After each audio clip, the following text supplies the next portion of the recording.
This story is based on a real incident that happened to a pizza delivery boy named John. It happened during his college days, when he worked part-time at a small pizza shop. One night, around 1 a.m., just as John was about to leave after his shift, the shop's phone rang. He picked it up and heard a man speaking in a very low and strange voice. At first, John thought of not taking the order because the shop had already closed. But when the man ordered for large pannier pizzas, John decided to accept it, because big orders meant good tips, and John really needed the money. John quickly got the pizzas ready and left for the delivery. The address was far away, in a remote area outside the city. It was late at night. The road was rough, there were trees on both sides, and no streetlights. It was pitch dark.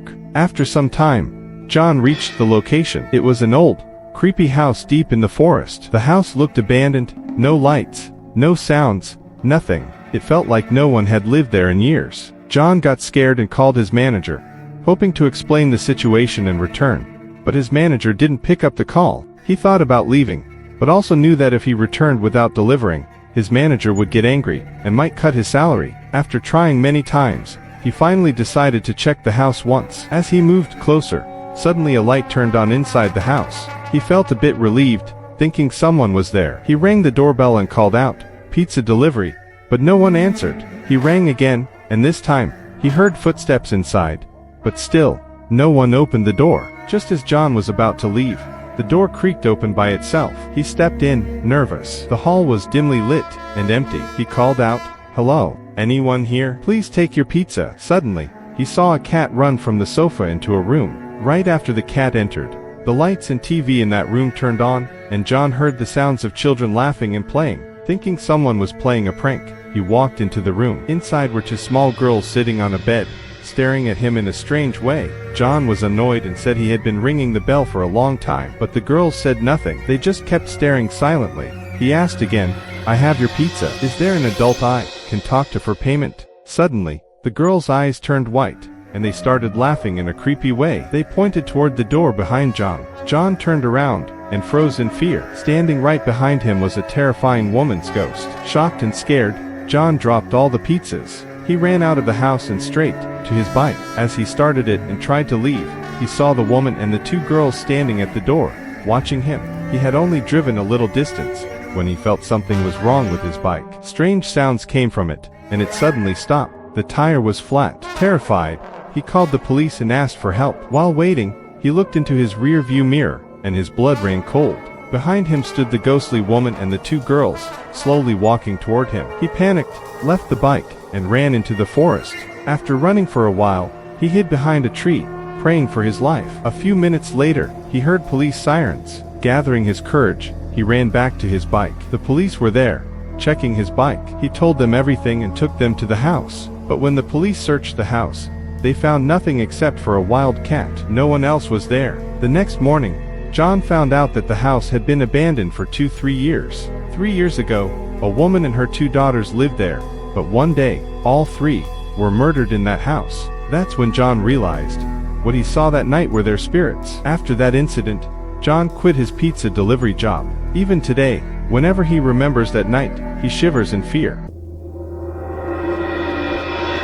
My name is Ravi, and I've been a truck driver for almost 10 years. I've driven through cities, forests, mountains, and highways in the middle of nowhere. But nothing has ever scared me like what happened that night on Highway 39. It was a cold winter night. Around 11 p.m., I was driving through a long, empty stretch of road. This part of the highway went through a dense forest. No towns, no lights, just silence and trees on both sides. My delivery was urgent, so I didn't stop for rest. The road was pitch dark.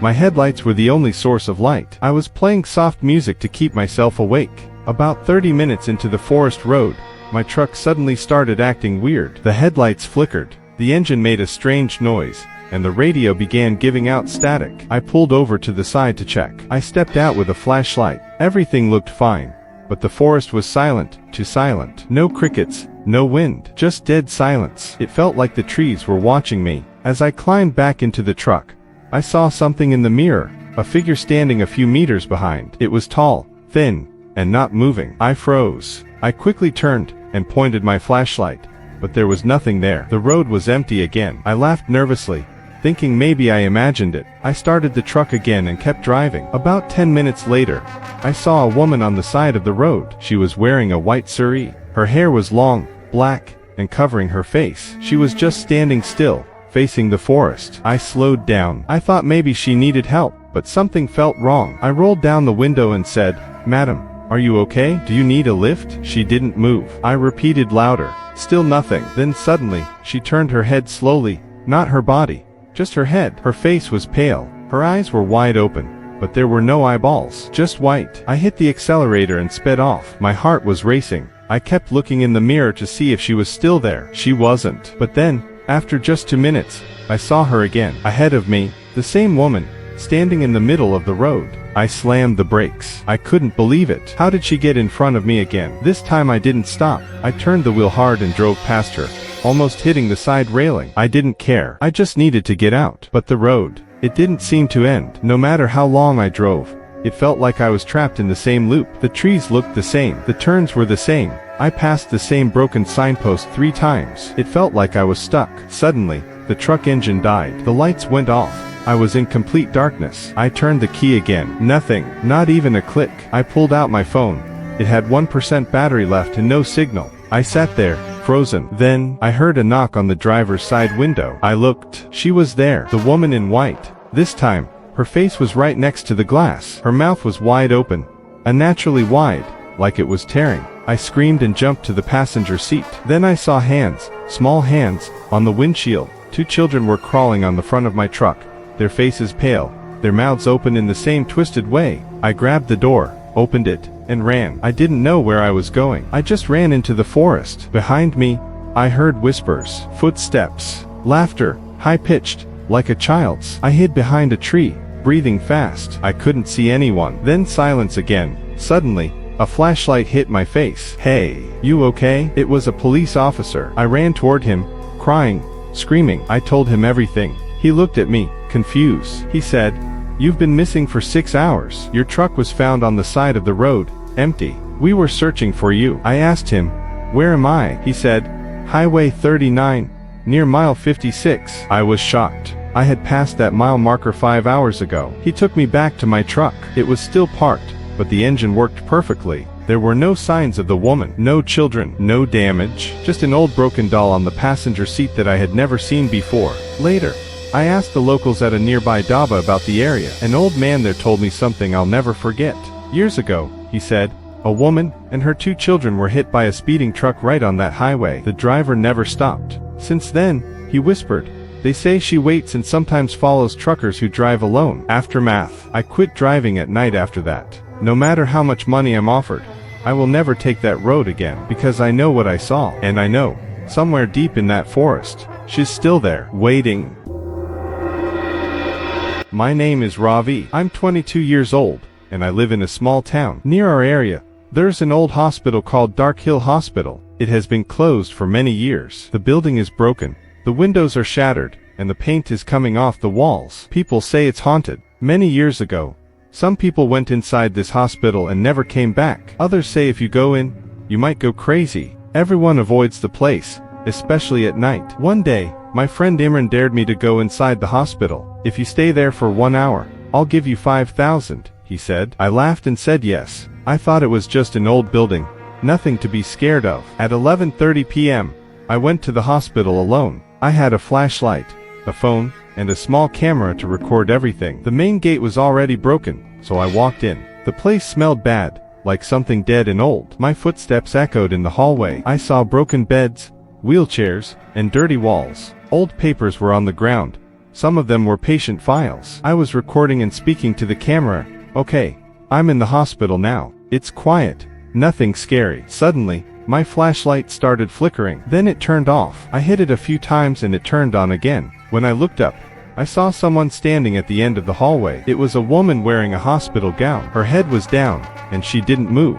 I said, "Hello." She didn't answer. I blinked, and she was gone. I thought maybe I imagined her. Maybe I was just nervous. I kept walking. I entered a room that looked like an old operation theater. There were sharp tools on a table, rusty and covered with dark stains. That's when I heard it. A scream. Far away at first, then louder. It was a woman screaming for help. I followed the sound down to the basement. The stairs creaked under my feet. The air got cold. The scream stopped. The walls were covered with bloody handprints. Some looked fresh. One was still dripping. There was a metal door slightly open. I pushed it. Inside the room were old hospital stretchers, chairs with straps, and chains. This wasn't just a hospital. It looked like a place where people were tortured. I found an old file on the table. It said, Patient Pound 031, female, 24, unresponsive to treatment, locked in isolation, escaped on May the 17th, still missing, considered dangerous. Suddenly, I heard footsteps behind me. I turned fast, but no one was there. Then, as I walked out, the temperature dropped again. I saw her, the same woman. She was closer now. Her skin was white, her hair was wet, and her eyes were completely black. She whispered, "Help me." I couldn't move. I still hear her scream. Then she screamed. A loud, horrible sound, like metal breaking and glass shattering. I dropped my flashlight and ran. I tried to go back the way I came, but the hallway had changed. The exit was gone. The doors were bricked up. The windows had vanished. The hospital had changed itself. It was alive. I ran to another floor. Suddenly, the lights turned on. Bright, white hospital lights. And the hallway was full of people. Patients. They looked wrong. Some had no arms. Others had stitched faces. A few were crawling. All of them stared at me. I ran again. I could feel them behind me. Then I heard a loud alarm. Red lights started flashing. A voice came from the speakers. Subject located. Terminate immediately. A door opened by itself. I ran inside. It slammed shut behind me. Silence. Another door opened in front of me, and I saw the outside gate. I ran without stopping. I crossed the gate and fell on the ground outside. Imran was waiting for me. He looked shocked. "You were inside for 3 hours," he said, but to me it felt like only 30 minutes. Later, I found out the hospital was closed because one of the doctors was doing illegal experiments on patients. People say their spirits still haunt the place. I survived that night, but even now when I close my eyes, I still hear her scream.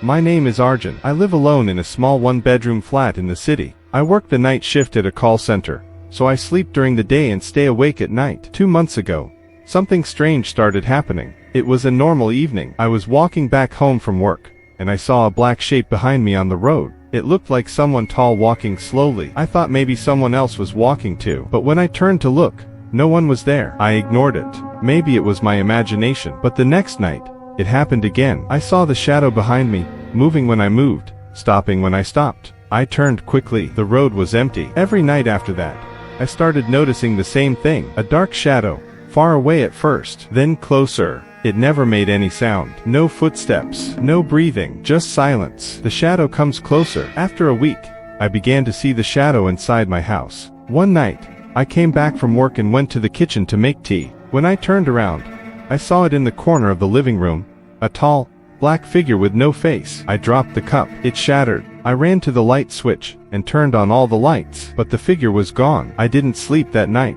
I kept the lights on and stayed in bed, staring at the door. In the morning, I told myself it was stress. I was working too much. Maybe I needed rest. But the next night, the shadow came again. This time, it was standing right next to my bed. Other people can't see it. I called my friend Rishi and asked him to come over. I didn't tell him everything, just said I was feeling weird and wanted company. He came over and stayed the night. That night, I saw the shadow again, standing in the kitchen doorway, watching us. I asked Rishi, "Do you see it?"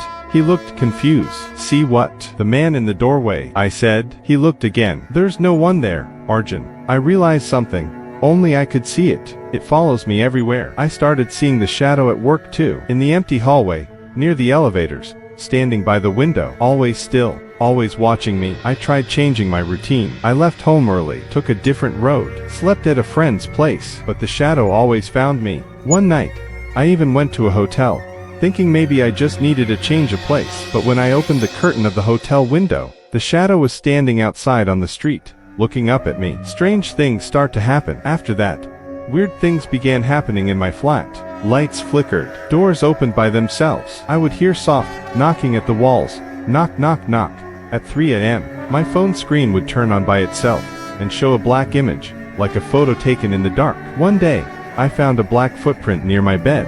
Just one, like someone had stepped out of the shadow. I looked for help. I went to a local temple and spoke to an old priest. He listened carefully. After I told him everything, he gave me a red thread to tie around my wrist and told me to light incense every night. "It is not a ghost," he said.